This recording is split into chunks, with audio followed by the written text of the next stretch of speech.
예수님을 사랑하신 분만 아멘 합시다. 저의 어린 시절을 보면은 정말 특별하지 않았어요. 너무너무 특별하지 않았고 공부에는 당연히 관심이 없었습니다. 그리고 노는 거에는 아주 열심히였어요. 정말 노는 거는 노는 게 너무너무 좋았어요. 매일매일. 그래서 이 중학교 다니면서는 조금 이제 험한 친구들하고 좀 어울리면서 기존의 학생들과는 다른 삶을 좀 추구를 했습니다. 그냥 학교 다니는 이런 그냥 일반적인 학생들보다 조금 이런 좀 방황하는, 그래서 일반 학교에도 그리고 기술 전문 학교에도 갈 수 없는 그냥 문제 아들만이 가는 그런 학교에 진학을 하게 됐습니다. 그렇기 때문에 저희는 내일에 대한 소망이 없었습니다. 막 뭐 꿈도 없었고 어떻게 살아야지 그리고 어떻게 되겠지라는 게 전혀 없었습니다. 그냥 오늘 하루 사는 게 너무 힘들었어요. 그냥 그냥 남들이 쳐다보는 그 시선이 있어요. 그 학교에 가는 버스가 있거든요. 그러면은 그 버스를 또 저희 학교는만은 그때는 교복 세대였는데 저희 학교만은 또 교복이 없었어요. 그러니까 얼굴도 험한 애들이 옷도 다 그냥 평상복에, 학교도 그런 문제 아들만이 있는 그런 학교로 일을 간다라는 그런 시선들이 너무나 싫었습니다. 그리고 그런 환경에 있는 제 자신도 너무너무 싫었어요. 아무런 가능성도 없고 잘하는 것도 없고 그냥 패배자였던 그런 삶을 살다가 예수님을 만나게 됐습니다. 고등학교 1학년 여름방학 때 이 청소년 프로그램인 유스렘에 참석을 했었는데 그것도 간 것도 뭐 산장 속에 수영장이 딸린 아주 좋은 시설에 이거라고 해서 한 2박 3일 놀다 와라. 그 어머니의 그 말에 그래 이번에 또 재밌게 놀다 와야겠다 생각을 가지고 갔는데 폐교로 데리고 간 거예요. 폐교. 그리고 첫 시작부터 찬양 말씀 막 이런 너무 막 열이 너무 많이 받았어요. 열이 너무 받고 옆에서 막 웃으면서 대학생 형 누나들이 찬양을 하면 어떨까? 네가 해. 물론 말은 그렇게 하지 않았지만 눈빛으로 너 해. 좋으면 네가 왜 나한테까지 그래? 하여튼 그런 막 이런 마음이 있었는데 그러다가 말씀이 들렸어요. 어떤 한 누나의 간증을 듣는데 갑자기 제 마음 가운데 그게 부러웠어요. 뭔가 예수님을 사랑하고 예수님 때문에 변했다라는 그 말이, 그 간증이 뭔가 나도 좀 변할 수 있지 않을까라는 그런 기대를 하게 됐습니다. 그러다가 예수의 피를 말씀을 듣고 기도하는 그 시간에 예수님이 저에게 찾아와 주셨습니다. 정원아, 내가 너를 사랑한다. 그게 어떤 음성이 들렸다 이것은 아니지만 제 마음 가운데 또렷하게 말씀하시는 것 같았습니다. 그래서 처음에는 기도하니까 이게 아무래도 이게 분위기에 나는 휩싸인 거다. 뭔가 이게 최면에 걸리는 거다. 그래서 눈을 번쩍 떴어요. 내가 속으면 안 되니까. 그런데 그 눈을 뜬 상태에서도 그 마음이 저에게 그대로 부어졌습니다. 그냥 똑같이 내가 원한 것도 아니고 내가 구한 것도 아니었는데 예수님이 나를 찾아오셨습니다. 그래서 요한복음 3장 16절에 이렇게 말씀하십니다. 하나님이 세상을 이처럼 사랑하사 독생자를 주셨으니 이는 그를 믿는 자마다 멸망치 않고 영생을 얻게 하려 하심이라. 이 말씀이 정말로 저에게 실제가 되는 시간이었습니다. 딱 2박 3일이었어요. 그 2박 3일 그 위켄드 후에 저는 완전히 딴 사람이 됐습니다. 환경은 그대로였어요. 여전히 문제 아들 사이에 있었고 그렇다고 해서 특별히 갑자기 IQ가 200이 되고 똑같았어요. 저의 모든 환경은 똑같았는데 저는 정말로 변했습니다. 정말로 변했어요. 내일이 기다려졌고 삶의 태도도 바뀌었습니다. 예배는 물론이고 학교 생활에서도 정말로 열심히 했었어요. 제가 그러니까 너무 감사해요. 오늘 제 딸이 없어가지고 제가 편안하게 얘기할 수 있어가지고 제가 정말 거의 274명 중에 거의 한 50 몇 등으로 들어간 것 같아요. 그 문제 아들 사이에서도 하여튼 조금 괜찮았습니다. 근데 그 유스렘을 경험하고 나서 나도 예수님 때문에는 최선을 다해서 살아보고자 그런 소망이 생겨서 공부했어요. 열심히 공부했어요. 그냥 이해가 되든 안 되든 막 열심히 그냥 외울 거는 외우고 막 그렇게 했어요. 그러다가 서울 상대를 가게 됐습니다. 여기서 서울 상대라는 것은 서울에서 상당히 거리가 떨어져 있는 대학. 하여튼 대학은 갔어요. 사실 대학을 꿈도 꿀 수 없었어요. 그렇게 꾸지도 못했고 거기 있는 친구들은 그런 생각을 하지 않았는데 그렇게 됐습니다. 그러니까 연약함은 부끄러운 것도 나를 망가뜨리는 것도 아니라 예수님께 가지고 나가면 나의 지금 연약한 거, 부족한 거가 나를 넘어뜨릴 수 없다라는 것입니다. 우리가 생각해 보면 나의 연약한 것 때문에 내가 내 삶이 지금 잘 안 풀리나? 내 삶이 어려운가 생각하는데 아니, 내가 예수님께 가지고 나아가면 그 문제를 하나님께서는 역전시켜 주신다라는 것입니다. 그러므로 여러분들과 함께 나누고 싶은 것은 우리 새가족뿐만 아니라 우리 친구들 복음의 일에 있을 때 무조건 참석해야 합니다. 왜냐하면 바쁘더라도 참석해야 하는 이유는 나에게 예비하신 은혜가 있기 때문입니다. 무조건 어떤 모임이든 예수 이름에 영광 돌리는 모임이라고 한다면 그것이 성경 공부건 주일 예배건 어떤 화요 모임이건 기도 모임이건 위켄드건 어떤 거든지 나는 내가 힘을 다해 참석해야 하는 이유는 그 가운데 예비하신 은혜가 있기 때문에 놓치면 아깝잖아요. 제가 만약에 그렇게 부모님에게 속지 않아서 가지 않았다고 한다면 저의 인생이 어떻게 됐겠냐 하는 거예요. 그러나 내 인생이 단 한 번의 예배, 단 한 번의 어떤 복음의 일로 내 전체의 인생이 바뀔 수 있다는 것입니다. 왜냐? 하나님이 그런 은혜를 예비하고 계시기 때문에 우리를 향한 사랑이 있기 때문입니다. 그래서 우리가 정말 이 주일 예배도 정말 그랬어요. 제가 예수님을 뜨겁게 만나고는 원래 주일 예배를 딱 가서 주보만 챙겨서 나왔어요. 왜냐하면 부모님한테 교회를 빠지면 혼나니까 교회 와가지고 주보를 찾아서 받은 헌금은 오락실로 가서 오락을 하거나 아니면 목사님 아들을 꼬셔서 당구장을 가거나 그랬었어요. 그러니까 얼마나 진짜 그런 놈이었어요. 그랬는데 예수님을 만나고 주일 예배 성경 공부를 빠지지 않았어요. 정말 한 번도 빠지지 않았어요. 그래서 그 매주일 정말 하나님이 주시는 위로 소망을 받아가지고 됐고 내 삶이 하나님이 인도하시는, 그러니까 그 나의 어두웠던 생각, 나의 어두웠던 마음이 소망과 열정으로 바뀌게 되었다는 것입니다. 그리고 처음 참석했던 성경 공부 말씀이 성서에서의 언어였습니다. 너의 말에 따라서 너의 삶이 변화된다. 이게 저한테는 너무 충격이었어요. 그러면 내 지금 삶이 나의 말 때문이라고 한다면 내가 욕을 끊어야겠다. 제가 그때는 진짜 욕 자판기였습니다. 진짜 막 기가 막히게 욕을 만들었었어요. 친구들이 막 알려달라고 할 정도로 저 욕을 진짜 잘했어요. 그런데 이 말씀을 듣자마자 진짜 끊었어요. 나는 내 삶을 이렇게 망가뜨리지 않겠다. 그리고 어떻게든지 친구들 앞에 이제 세게 보이려면 막 그런 거 있잖아요. 그러니까 옛날에는 선생님 자 안 붙이잖아요. 그냥 누구 막 이랬는데 이제는 그래도 선생님 자 붙이기에는 뭔가 내가 조금 애들 앞에서 좀 낮아지는 것 같고 또 선생님 자를 안 붙이고 반말하자니 이거 성서에서 그래서 누구누구 선생님 이렇게 하지 않고 누구누구 형님 이런 식으로 뭔가 저의 나름대로 계속해서 그 삶을 그렇게 변화되려고 하면서 나갔어요. 그 결과가 정말로 나의 삶이 말씀에 시인한 대로 말씀을 붙잡는 대로 그렇게 정말로 변화됐고 하나님의 인도하심을 경험하게 됐다는 것입니다. 그렇기 때문에 우리 새가족 친구들에게 도전하고 싶은 것은 주일 예배로 만족하지 말고 새벽 예배건 또 복음의 일에 있을 건 화요 모임이건 우리가 정말 많이 참석해 봤으면 좋겠습니다. 매주가 어렵더라도 어떻게든지 한번 하나님께서 나에게 주시는 은혜를 예비하신 그 자리에 내가 가보고자 하는 그 소원을 가지고 나오면은 그때마다 주시는 은혜가 분명히 있습니다.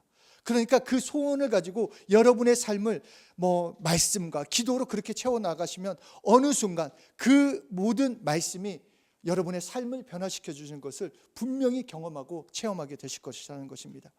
실제로 제가 크리스찬이 되었다고 생각한 것은 제가 정말 이제 크리스찬이구나 이거를 생각한 것은 너무나도 창피한 얘기지만 이 성경 통독 첫 번째 성경 통독을 하고 났을 때가 이제 내가 크리스찬이 됐구나라는 생각을 했었어요.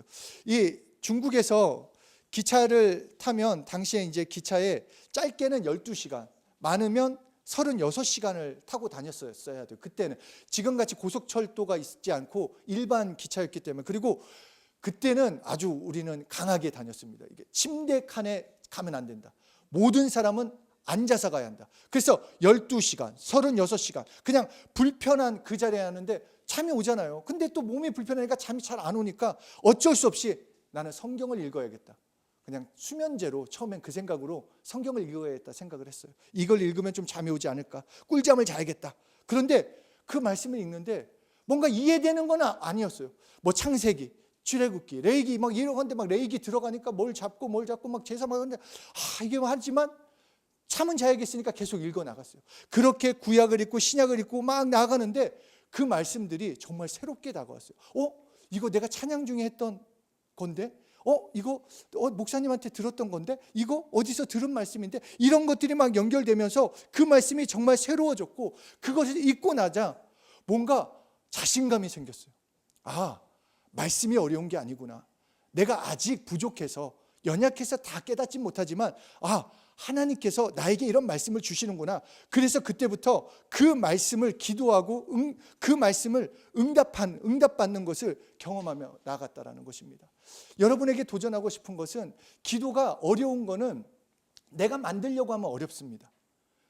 어제도 저희 이제 그 동생이 이사를 해가지고 지방에 잠깐 내려가서 같이 예배 드리고 올라오는데, 제가 그때 또 이제 동생을 위해서 축복하면서 막 기도를 하는데, 제 이제 조카 이제 나나가 갑자기 기도를 다 끝내니까 큰아빠 어디 뭐 종이에다 써놓고 읽은 거예요? 막 그렇게 얘기하는 거예요.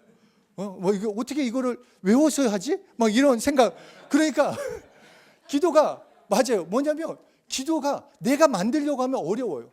그걸 어떻게 외우지? 그걸 어떻게 말하지? 맞아요. 그런데 말씀을 읽으면 성령님께서 생각나게 해주신다는 거죠.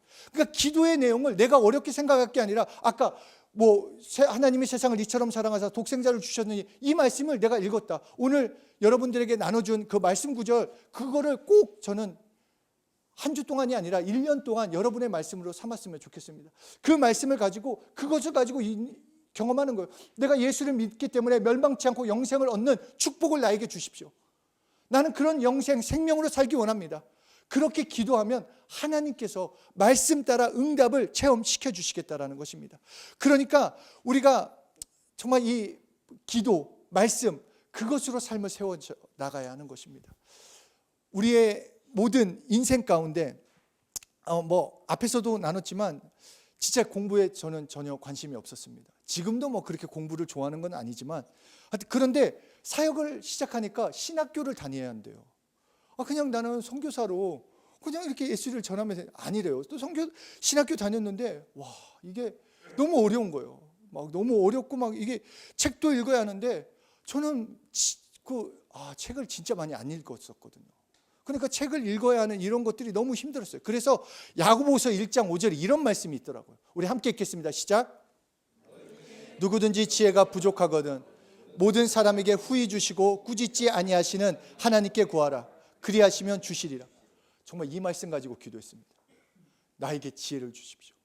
내가 하나님 정말 멍청해요. 이게 무슨 말인지 이해가 안 돼요. 나 이해하고 싶은데 이게 흰색은 종이고 검정색은 글씨인데 분명히 한국말인데 내가 이해를 못합니다. 하나님 나에게 지혜를 주세요.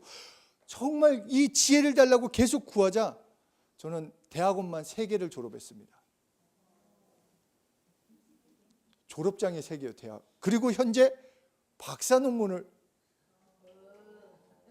진짜 여러분 이게 제가 왜 얘기를 하냐, 내가 박사니까 잘났어, 이게 아니라 처음부터 지금까지 하나님께서 해주셨어요. 정말 처음부터 지금까지 지혜도 하나님이 주셨고 하나님이 함께 해주셨어요. 책 읽는 거, 저 이제는 뭐 책 읽는 게 재밌는 건 아니지만 이제는 책 한 자리에서 한 권을 읽을 수 있어요. 진짜 저한테는 이적입니다. 이게 홍해를 가른 이적보다 큰 이적이에요, 저한테. 여러분들은 어떻게 생각할지 모르지만 우리 배진희 선교사님은 알 거예요. 제가 어떤 정말 하여튼 모자란 놈이었는지. 근데 하나님께서 그 말씀과 기도로서 내 삶을 만들어 가신다는 것입니다. 무엇이 부족하다, 무엇이 없냐, 그냥 하나님께. 그리고 사역자 된 것도 그래요. 어떤 사람들은 그렇잖아요. 하나님께 막 기도하는 가운데 하나님께서 널 쓸 거야. 너 쓰임 받을 거야. 갑자기 뭔가 뭐 보여주시고. 근데 저는 전혀 그런 게 없었어요. 저는 반대였어요. 그냥 저는 하나님한테 콜링을 다른 사람을 받았다고 했지만 저는 하나님한테 콜링 좀 해달라고 했어요. 하나님이 나를 좀 불러줬으면 좋겠다. 하나님이 나를 써주시면 좋겠다. 나는 능력이 없기 때문에 내가 하나님께서 부르시는 것은 나는 알 수도 없고 하나님이 나를 쓰시는지 안 쓰시는지 나는 알 수 없지만 나는 쓰임받고 싶습니다. 나를 역제안했어요. 그냥 하나님한테 나를 써달라고. 그러자마자 하나님께서 나의 삶을 정말 이 신학교뿐만 아니라 선교사로 그리고 이 귀한 서초예교회 목사로 하나님께서 쓰고 계시다라는 것입니다. 그렇기 때문에 우리의 삶에서 하나님은 약한 자를 들어 쓰신다라는 것을 아셨으면 좋겠습니다. 내가 잘났기 때문에 내가 대단하기 때문에 쓰시는 것이 아니라 연약한 자를 들어 쓰십니다. 그것이 그 이유는 그래야만 하나님이 하셨음을 드러내실 수 있기 때문에. 그러니까 새가족이 되었을 때 우리가 새가족이 되면 늘 기존 좀 신앙생활 하는 사람들보다 늘 저는 좀 잘 몰라요. 저는 기도를 어떻게 하는지 모르겠어요. 이 찬양도 모르고 저는 좀 잘 모르겠어요. 그럴 때 쓰임 받는 것입니다. 그럴 때 하나님께 나아가면 그 찬양 가사, 그 짧은 기도, 그것을 하나님이 응답해 주십니다. 그리고 기존에 있는 우리 성도들도 마찬가지입니다. 약한 자를 들어 쓰시기에 나의 부족함을 가릴 것도 없고 나의 부족함 때문에 낙담할 것도 아니라 하나님께 드러내면 되는 것입니다. 그렇기 때문에 새가족이 되었건 그리고 우리 기존 우리 성도들이 되었건 우리가 제일 중요하게 생각해야 하는 것은 하나님과의 관계가 됩니다. 하나님과의 관계. 하나님은 나를 있는 모습 그대로 사랑하십니다. 그리고 나를 사랑하셔서 독생자를 보내주셨고 그리고 우리를 오늘도 인도하고 오늘도 우리를 사랑하고 계십니다. 그렇기 때문에 우리가 오늘 해야 할 것은 다른 것이 아니라 하나님을 사랑하면 됩니다. 하나님을 사랑하고 하나님을 통한 그 무엇을 얻으려고 나한테 무엇 좀 주십시오. 이거 이전에 우리가 해야 할 것은 하나님을 사랑하는 것이 먼저가 되는 것입니다. 많은 크리스천들이 좋아하는 구절이 있습니다. 저 또한 좋아하는데 우리 함께 읽겠습니다. 시작. 그리하면 이 모든 것을 너희에게 더하시리. 자, 왜 이 말씀을 좋아할까요? 그냥 솔직하게. 그렇죠? 모든 것을 너희에게 더하시리. 아싸! 진짜 좋다. 이렇게만 진짜 주시면 어떨까? 이런 생각 들지 않아요? 솔직하게? 그렇잖아요. 그런데 이 말씀의 포인트는 앞이 아니라 뒤라는 것입니다. 먼저 그의 나라와 그러니까 다시 말해 예수님을 오늘 사랑하면 너가 오늘 무엇보다도 먼저 예수님을 사랑하면 나머지는 내가 채워주겠다라는 것입니다. 그러니까 우리에게 먼저 말씀하시는 그 포인트, 하나님께 나왔을 때 새가족이 되었거나 기존 성도가 되었거나 우리가 매일 먼저 해야 할 것은 예수님을 사랑하는 것입니다. 예수님을 먼저 사랑할 때 하나님이 책임져 주시는, 정말 내일 일이 염려할 것이 아니다라고 말씀하시는 것입니다. 왜냐하면 내일은 예수님이 책임져 주시기 때문에. 지난번에도 말씀드렸죠. 내일이 염려할 것이요 오늘 너희 염려할 거 없다라는 것입니다. 내일에 대해서, 여러분의 미래에 대해서 예수님을 오늘 사랑하고 있으면 내일에 대해서 염려할 것이 없다라고 우리에게 약속하고 계십니다. 그러므로 빌립보서 4장 13절에 이렇게 말씀하십니다. 내게 능력 주시는 자 안에서 내가 모든 것을 할 수 있느니라. 내가 모든 것을 할 수가 있습니다. 내가 모든 것을. 그런데 이 말씀의 핵심도 내게 능력 주시는 자 안에서. 그러니까 우리의 인생의 능력의 문제, 가진 것의 문제, 이것이 문제가 아니라 바로 진짜 내가 나를 날마다 점검해 봐야 할 것은 하나님과의 관계. 내가 바로 능력 주시는 자 안에 있는지, 내가 예수님 안에 있는지, 내가 예수님을 사랑하고 있는지, 그 관계. 내가 오늘 온전히 하나님을 신뢰하고 사랑하고 있다면, 그분의 말씀을 믿고 있다고 한다면 다 됐다라는 것입니다. 여러분이 예수님을 사랑하시면 충분하다라고 우리에게 약속하고 계십니다. 그래서 요한복음 16장 23절에 너희가 무엇이든지 내 아버지께 구하는 것을 내 이름으로 주시리라.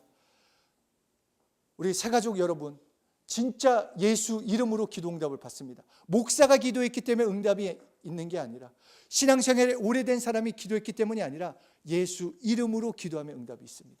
여러분이 하나님 아버지를 찾고 하나님 아버지를 사랑한다고 고백하면, 나는 예수로 살겠다고 고백하면서 그 다음에 여러분의 필요를 하나님께 아뢰고 예수 이름을 부르고 예수 이름으로 기도하면 응답이 있다라고 우리에게 약속하고 계십니다. 그러니까 기도는 무엇으로 해야 한다? 예수 이름. 예수 이름으로 기도하면 응답이 있다 없다? 있다. 누가 약속하셨다? 하나님이. 그러니까 우리의 삶에 그 기도, 근데 그 기도의 내용을 뭘로 채워야 한다? 말씀으로. 그러면 말씀과 기도가 여러분의 삶의 열매, 그리고 여러분의 삶을 아름답게 건축해 나간다라고 우리에게 약속하고 계십니다. 내가 오늘 예수님을 사랑하면, 내가 오늘 예수님을 쫓아가면, 그 말씀을 붙들고 나아가면 새로운 피조물, 이전과 다른 삶을 살아갈 수 있다. 그래서 오늘 본문 말씀처럼 고린도후서 5장 17절 함께 읽겠습니다. 시작. 안에 있으면 새로운 피조물이라, 이전 것은 지나갔으니 보라 새 것이 되었도다. 예수님 안에서 여러분은 새로운 피조물입니다. 아까도 말씀드렸듯이 저는 예수 만나고 환경은 그대로였지만 저는 알았어요. 저는 변했습니다. 여러분들도 마찬가지입니다. 예수 믿는 여러분들은 변했습니다. 여러분이 느끼기에는 아직은 아닌 것 같은데, 아직은 환경은 그런 것 같은데, 아니요, 변했습니다. 그렇기 때문에 오늘을 예수님을 사랑하고 예수님께 구하고 나가면 내일은 변하게 되어 있습니다. 여러분의 미래는 변화된 삶을 맞이하게 되어 있습니다. 여러분은 예수님 때문에 새로운 피조물이 되었기 때문에 다른 것을 꿈꿀 수 있고, 다른 것을 바라볼 수 있고, 다른 것을 이뤄갈 수 있는 것입니다. 환경과 조건에 얽매여 있는 것이 아니라 연약하다 할지라도, 아니 오히려 연약한 것을 인정함으로써 하나님께 엎드릴 때 하나님이 역사하시는 것을 경험시켜 주시고, 복음을 누리며 복음을 증거하며 매일 귀한 삶, 복된 삶, 그런 삶을 살 수 있도록 하나님께 인도해 주시는 것입니다. 우리 사랑하는 새가족 여러분, 예수님이 여러분을 사랑하십니다. 그래서 오늘을 또 주셨고, 또 오늘 여러분을 부르신 그 모든 것 가운데 하나님이 주시고자 하는 가장 큰 것은 여러분을 사랑하신다라는 것입니다. 그렇기 때문에 여러분은 혼자가 아니고 하나님과 함께하는 삶이기에 늘 하나님을 신뢰하고 의지하며 예수 이름을 부르면서 그렇게 삶을 아름답게 만들어가고, 또 정말 그 오늘을 예수님을 뜨겁게 사랑함으로써 내일 정말 하나님이 예비하신 새로운 날을 더 기쁘게 맞이하며 누리는 그런 귀한 한 분 한 분 되시길 예수 이름으로 축복합니다.